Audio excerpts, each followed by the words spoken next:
Let me show you something I've not seen in a very long time. Swedish AD carry legend Rekkles crying in front of an adoring crowd of fans.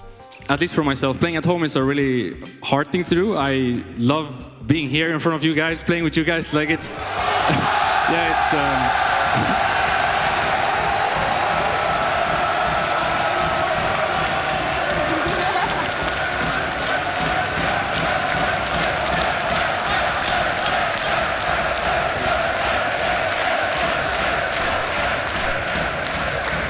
But these aren't fans of Fnatic or G2 or any big LEC team. You won't see them at Worlds this year because they're a regional French team. They literally cannot qualify. So what is this absolute Hall of Famer doing with them, and why is this already one of the coolest stories of the year?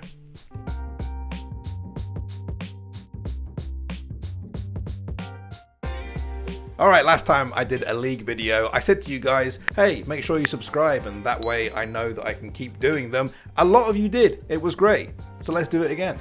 Round 2. So, let's take it back. Rekkles was once the face of the European powerhouse Fnatic. They went together well, like peanut butter and jam, bread and butter, TSM and Burke. Oh, it's still so raw. In 2018, he helped Fnatic all the way to Worlds Finals, the first time the org or any Western team had reached that far in the 7 years since Fnatic lifted the trophy way back in Season 1. But Fnatic weren't able to build on that momentum. They lost their star mid laner Caps to G2, and by the end of 2020, Rekkles had decided, can't beat him, join him. His move to G2 was a shock to Fnatic fans, but made sense from a neutral perspective. G2 had lost perks to C9, and Rekkles stepping in to fill that void made sense on paper. With them, perhaps he could finally get his hands on the World's trophy. A 3rd place finish in spring and a 4th place in summer resulted in G2 failing to qualify for Worlds for the first time in the org's history. It definitely wasn't the fairy tale that everyone expected. As part of a major team shuffle, G2 put Rekkles on free agency and set his buyout at 1.5 million euros. There were some accusations at the time that this was exceptionally high and that G2's owner Carlos could do more to help Rekkles find a new team.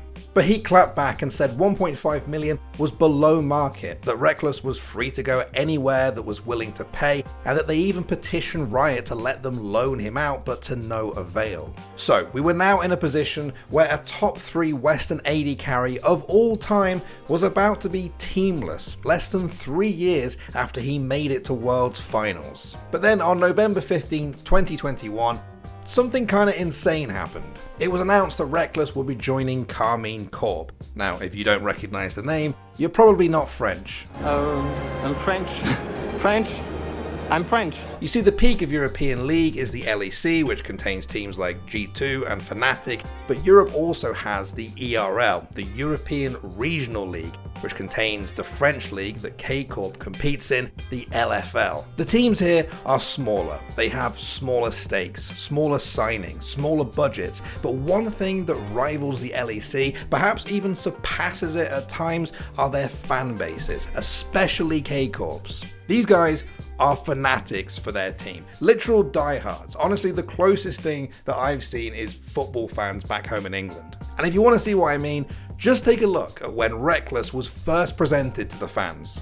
Sur la botte lane, la légende, il roi d'Europe, Rekkles, pour sa première enfance, sous les couleurs de l'attaquant,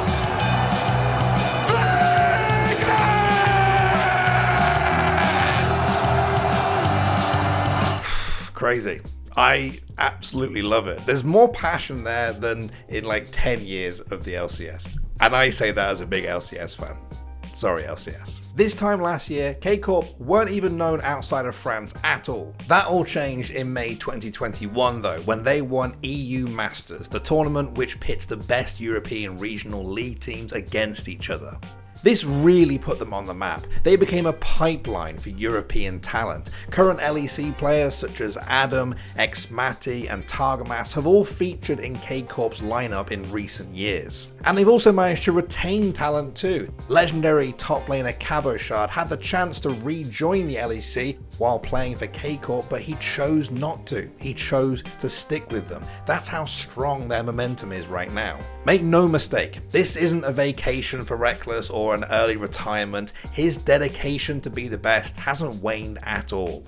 This is the way. I don't think taking a break was the way to win Worlds. I think this might be, you know. I have a chance here to actually think about everything I'm doing, start over a little bit, bring all the good stuff, remove all the bad stuff, maybe add some stuff. And next time I come back to LEC, I'll be more of a complete person, player, all that stuff. And then hopefully I can win Worlds. That is the goal. Rekkles offers them a solid veteran foundation and a brand to add to their own. They offer him a route to get back to the LEC and play at the highest level without any drama or big team politics. And perhaps most of all, K-Corp has offered Rekkles something that the past few years of underwhelming results may have taken away: real passion. At no point was this more clear than in K-Corp's game in the LFL last week when Rekkles got his first ever pentakill for the team. You don't have to understand French to understand what's going on here and why the fans will keep screaming louder every week. Cabochard qui se retourne dans la mêlée, les dégâts sont bons, l'arrivée de Antera, attention Rekkles arrive un tout petit peu tard avec 113, Rekkles qui sont bien, Rekkles va nettoyer ce teamfight, un prodige, doublé, triplé, quadruplé,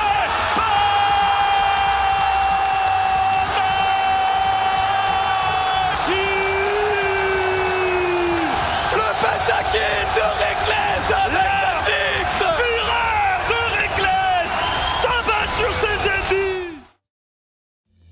If Rekkles goes on to win Worlds now, whether or not it's with this team, I think it would be one of the craziest esports stories ever.